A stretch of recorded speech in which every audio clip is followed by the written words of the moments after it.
প্রস্তাবিত বাজেট প্রত্যাশা পূরণে ব্যর্থ হয়েছে বলে জানিয়েছে রিহ্যাব ও বাজুস।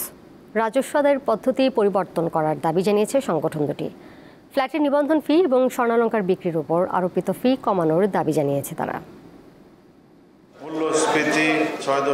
প্রস্তাবিত বাজেটে নতুন পুরাতন যে কোনো ধরনের ফ্ল্যাট নিবন্ধনে প্রায় 30% ফি ধার্য করা হয়েছে। এই নিয়ে হতাশা প্রকাশ করেছে real estate and housing association of Bangladesh rehab. রবিবার রাজধানীতে সংবাদ সম্মেলনে সংগঠনটি আবাসন খাত থেকে রাজস্ব আদায়ের পদ্ধতি পরিবর্তনের অনুরোধ জানায়। এ সময় নতুন ফ্ল্যাটের নিবন্ধন ফি 7% এবং পুরাতন ফ্ল্যাটের নিবন্ধন ফি 4% নির্ধারণের দাবি জানানো হয়। রেজিস্ট্রেশন ব্যয় কম হলে ক্রেতারা জমির সঠিক মূল্য দেখাতে উৎসাহিত হবে, ফলে অপ্রদর্শিত অর্থ তৈরি হওয়ার স্বাভাবিকভাবে হ্রাস পাবে।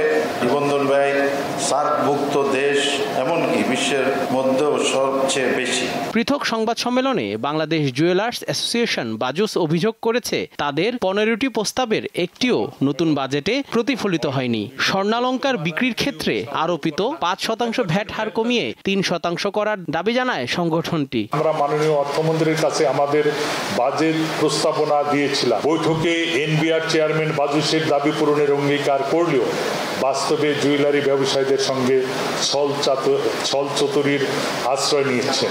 দাবি আদায় না হলে কঠোর আন্দোলনের হুঁশিয়ারি দিয়েছে সংগঠনটি। ভ্যাটকে আমাদের দীর্ঘদিনের দাবি 5% থেকে 3% করা হোক। যদি এটা না করা হয় কঠিন আন্দোলনে যাওয়া ছাড়া আর কোনো রাস্তা আমাদের খোলা থাকবে না। জুয়েলারি ব্যবসায়ীদের কাছ থেকে ভ্যাট আদায়ের নামে হয়রানি করা হচ্ছে বলেও অভিযোগ বাজুসের। জুয়েলারি ব্যবসায়ীদের ব্যবসা বন্ধ করে দেওয়া ছাড়া।